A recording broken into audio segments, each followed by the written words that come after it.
पुराने जमाने की बात है। किसी घने जंगल में एक गुफा के अंदर एक शेर रहता था। वह प्रतिदिन रोज नए नए जानवरों को मारता और ताजा ताजा मांस खाता था, जिससे वह बहुत बलवान होता जा रहा था। एक दिन उसने एक मोटे ताजे जंगली भैंसे का शिकार कर अपनी भूख शांत की और अपनी गुफा की ओर जा रहा था।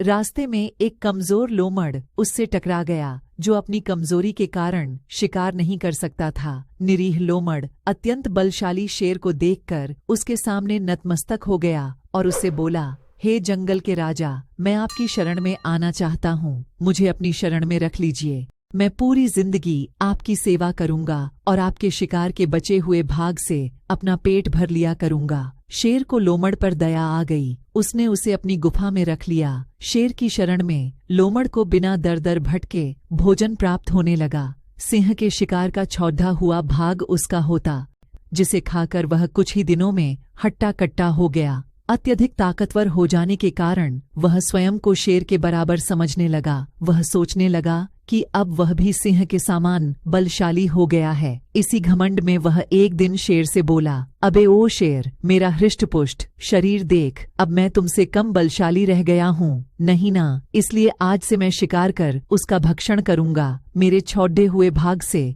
तुम अपना पेट भर लेना। शेर लोमड़ अब भी उसको मित्रता की दृष्टि से ही देख रहा था। उसने उसकी दंभपूर्ण बातों का बुरा नहीं माना, किंतु उसे लोमड़ की चिंता थी, इसलिए उसने उसे समझाया और अकेले शिकार पर जाने से मना किया। लेकिन घमंड लोमड़ के सिर पर चढ़कर बोल रहा था। उसने सिंह का परामर्श अनसुना कर दिया। वह पहाड़ की चोटी पर जाकर खड्डा हो गया। वहां से उसने देखा कि नीचे हाथियों का झुंड जा रहा है। उन्हें देख उसने भी सिंह की तरह सिंहनाद करने की सोची, लेकिन था तो वह लोमड़ ही। लोमड़ की तरह जोर से हू हू की आवाज निकालने के बाद वह पहाड़ से हाथियों के झुंड के ऊपर कूद पड़ा, लेकिन उनके सिर के ऊपर गिरने के स्थान पर वह उनके पैरों में जा गिरा। मदमस्त हाथी अपनी ही धुन में उसे कुचलते हुए निकल गए। इस तरह सियार के प्राण पखेरु उड़ गए। पहाड़ी के ऊपर खड्डाहा सिंह अपने मित्र सियार की दशा देख बोला, जो मूर्ख और घमंडी होती है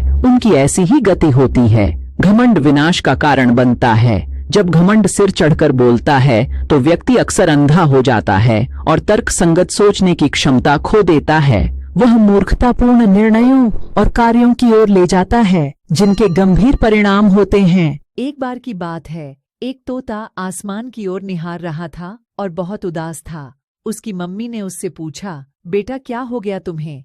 तोता बोला, मम्मी मुझे अपनी चोंच पसंद नहीं आती है, इसकी वजह से मैं बहुत बुरा और भद्दा सा दिखता हूँ। मम्मी ने कहा, मुझे तो तेरी ये लाल चोंच बहुत ही प्यारी लगती है। तोता बोला, पर दूसरे पक्षियों के मुकाबले मेरी चोंच अच्छी नहीं लगती है। माँ बोली, बेटा तुम एक काम करो, कछुए से जाकर मिलो। जंगल में वही सबसे परम ज्ञानी है, शायद वही तुम्हारी समस्या का समाधान करें। तोता कछुए के पास जा पहुंचा और कहने लगा, मुझे अपनी चोंच अच्छी नहीं लगती है और मैं इससे छुटकारा पाना चाहता हूँ। कछुआ उसको हैरत की नजरों से देखने लगा, पर क्यों?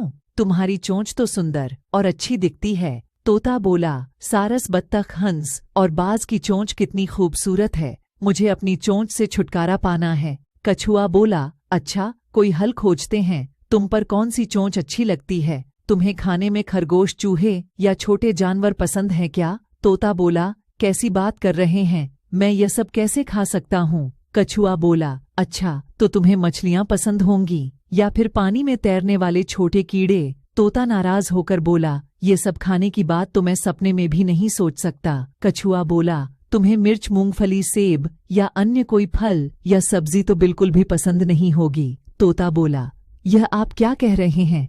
आप तो जानते हैं हम तोतों को सबसे ज्यादा यही पसंद है, और बादाम तो मुझे बहुत ही स्वादिष्ट लगते हैं। कछुआ बोला, हम में से हर एक में कुछ खास गुण, खास हुनर, खान पान और रहन सहन होता है।